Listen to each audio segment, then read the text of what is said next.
G'day, welcome to Oly35mm user-based, quasi-empirical, cheap and cheerful videos on Olympus 35mm cameras. Today I want to share with you one model from a series of about 24 models. I own actually 6 of them, and this will only be the third one that I actually review, because a lot of them were a bit same. I have reviewed the mju-III. I have reviewed the mju-105, or at least in comparison with a super zoom of the same specs. But I wanted to share with you this one because I think this and another model in the mju range are a little bit special and stand out from the rest of the zooms, at least anyway.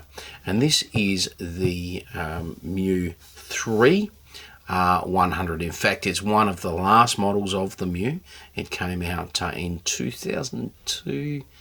It might have been 2003, but anyway, the early 2000s. I actually don't know a real lot about this. I haven't got hold of a manual, unfortunately, so I can only tell you what I've found out by actually playing with the camera itself. But there were two wide models, and that's why I wanted to bring this one up. It's the mju-III wide 100, and there was also a wide 80 as well. And basically they are 28mm lenses. Now this is fairly difficult to get in Olympus compacts, because they generally sort of sat around the 37-38mm mark in the compact zooms, and 28 just gives you that nice wide feeling to it as well. And this is a nice little camera. So let's open him up and have a little bit of a look at it. Nice little pop-up flash. It has the standard flash type functions. In fact, let me turn them on for you. I don't know if you can see that or not, but there is flash. In fact, actually it's going to be a bit hard to see, so I won't show you. But there's the general flash functions. You've got flash on, flash off. You have, I think you've got nighttime mode. Just let me have a quick check. You have red eye, and you have nighttime mode and red eye and nighttime mode, which seems to be a bit standard for cameras of this this era and this type. You also have this particular one's got a quartz date on them. I don't know if it made it without quartz date.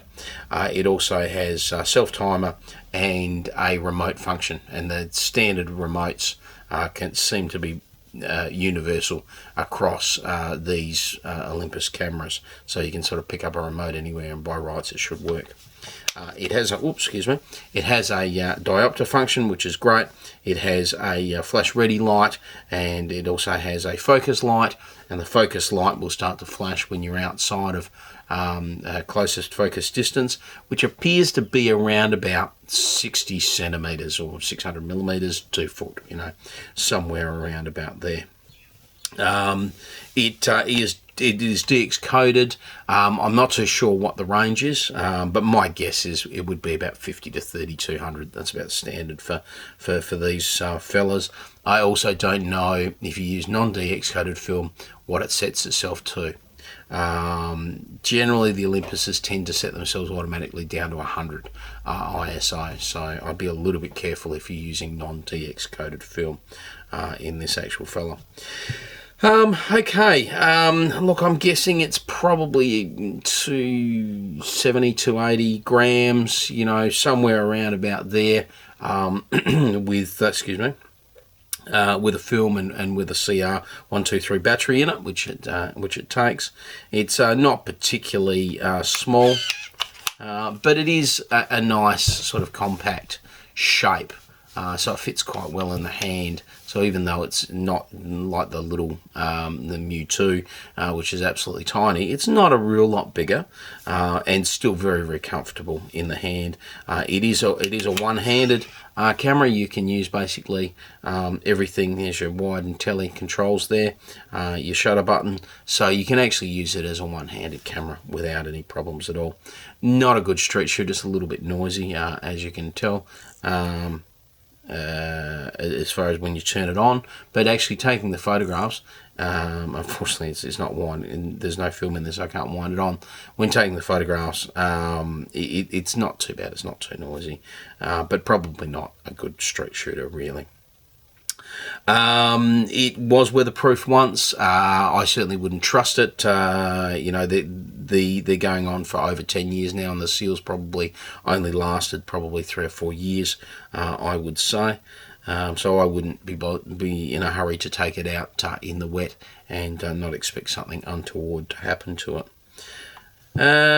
Image quality, I've been happy with. I've certainly enjoyed the flexible range of 28 to 100mm, so you got a nice wide angle through a lovely portrait lens. My guess is, I don't think it tells us on the front, no it doesn't, my guess is it's probably a fairly slow maximum aperture. That tends to be pretty much the case, especially when you get to the long end. So the 100mm end is, my guess is probably f8 or, you know, somewhere thereabouts. Certainly wouldn't be any less than 5.6 or 6.3. So don't go for any low light.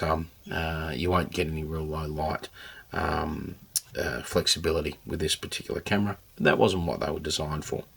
The Muse were always designed as a stylish model.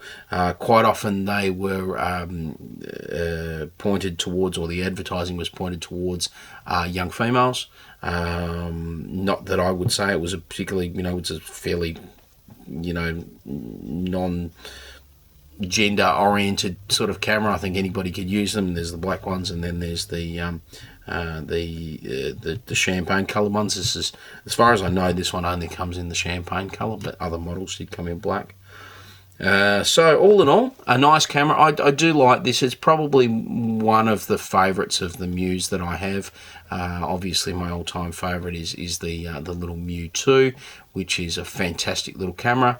But this one would, look, it would come a close second, maybe third, in here with the mju Zoom 105. This is a bit sharper, I think, than probably this one, but this has got the better range.